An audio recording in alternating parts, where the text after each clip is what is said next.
Let's talk about how to outsmart your opponents.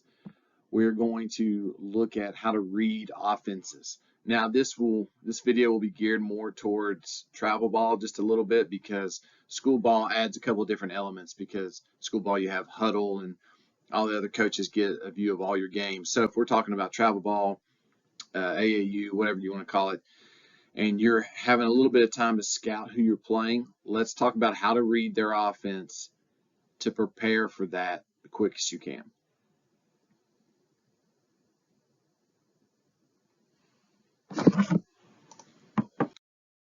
So you really want to ask yourself a couple of key questions when you're watching the other team play. Here's those questions.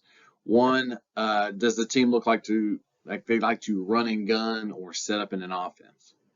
Do they like to press the whole game or only when they're losing? And I know that's a defensive thing to ask, but if they're pressing the whole time, then that could be part of their offense, because they just want those quick buckets from the press. Number three, are they bigger than us or smaller than us? All right, that's important to know.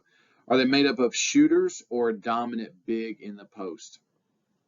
And then number five, how quickly can your team learn to implement the strategy that you want to use to defeat this team? Okay, so again, if you know, a lot of times you'll go into tournaments knowing, hey, we're probably going to see team A in the championship, or we're going to come across team B in the first round and then team C, in the second round. So you're really trying to get quick assessments, and this is where you got a little bit of time that maybe you can meet with your team and tell them what the game plan is. All right, first question is, do they like to run or gun the whole time? So if you're coming across a team that just wants to go 110 miles an hour, run and gun the whole time, you may want to think that you need to come up with something that's going to slow them down. Maybe this is where you just fall back into a 1-3-1 that helps really cut off their ability to speed the game up, get the ball moving up and down the court. That zone, even if you go 3-2, that zone slows them down just a little bit, to where now they have to kind of implement something.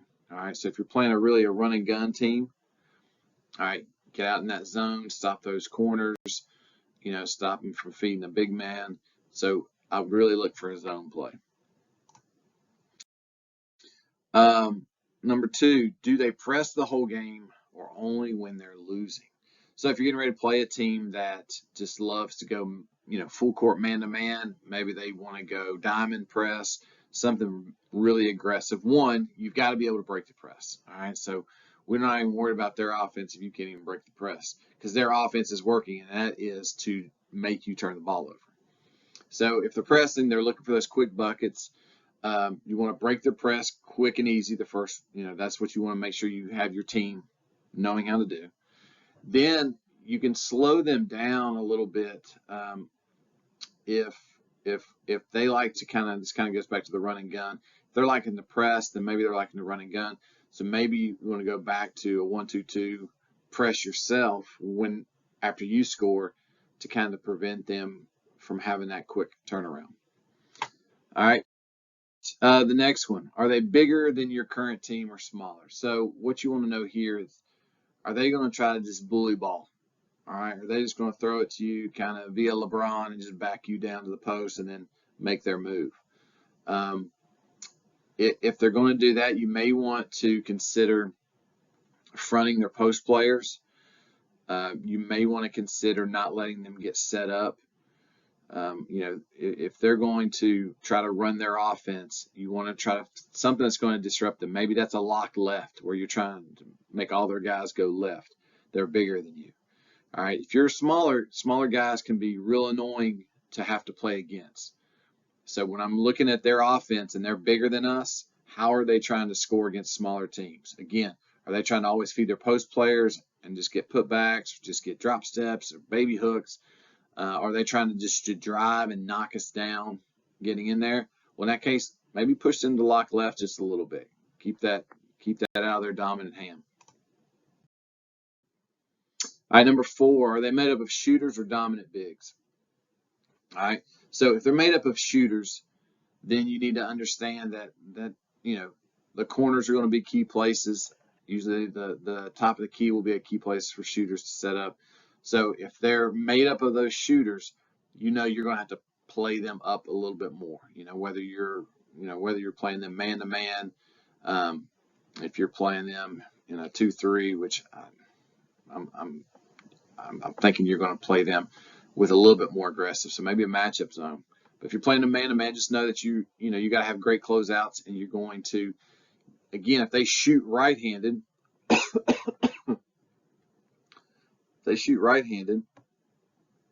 still lock them left, so they have to bring it back to their right before they shoot. If they're made up of post players, then that's what you want to. You want to front that big. You want to have another guard that helps you trap their big, so that their big has to kick it back out to someone else. All right, now, if they're made up of both, if you got bigs and shooters, all right, well, it's hard to defend both of those at the same time.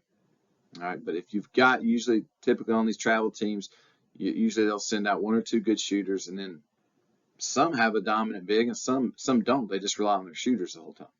All right, let's look at the next one. Number 5. This is pretty important. How quick can your team learn to implement what you want? So this is what your practice times can be for. Start to throw different stuff at them. If you say, hey, let's imagine we've got 2 great shooters, because the teams you're going to play during the season. You've seen them before, most likely. Hey, we got two shooters in the corner, and maybe you put different color pennies on them for them to wear. But have them practice this stuff that they can switch, game to game. Practice those different scenarios. And that's one of the biggest ways that you can help your team when you read the offense of who you're going to play, to know, hey, we're going to do this. This is how we're going to adjust. All right. So the biggest takeaway I can tell you here is, when you learn to read the offensive teams that you're going to play, you want to know how to adjust to everything they do. Ball screens here, you need to understand if they are a ball screen continuity team. Let's just say they run a lot of pick and rolls. Okay, so there's I put 1, 2, 3, 4 ways that you can guard that. If there's not a ton of shooters, then you could probably just drop below it.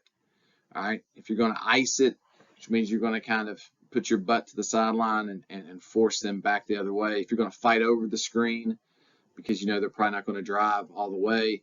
If you're going to drop below it because they can't really shoot, or you're just going to switch everything because all your defenders are about the same. And when they run their offense, all these ball screens, you're just taking away the pick and roll. Then you've got to practice these during the week, or before you play again on the weekend. Just decide which type of style you want to guard the ball screen. And this will help you at any point at any time. All right, I know plenty of coaches that are huge ice fans, and that's what they want to do. I know coaches that say just switch everything. It's the easiest thing to teach, the easiest thing to do. And sometimes that works until you get some mismatches. All right, dropping below everything keeps the ball out in front of you at all times. But if you've got shooters, that's what they want you to do. Drop below the screen, and they'll just pick and pop all day long. So you want to decide which one of I would pick 2 to be really good at. All right, pick 2 of those to be really good at. So that's the biggest takeaway I can give you on how you really want to approach reading teams' offensive play before you play them. Once you get this down and you can evaluate these 5 questions every time, you can even make a checklist and take these 5 things. You can really start to hurt teams and take really good teams and really start to consistently beat them. All right. Now, I know some coaches will disagree with some of these on the list, and some of them will see it differently, and that's fine. That's great. But if this is something that works for you, perfect. Like, subscribe, leave a comment in the bottom. I'll answer you back, and we'll take it from here. Here's to more wins, coaches.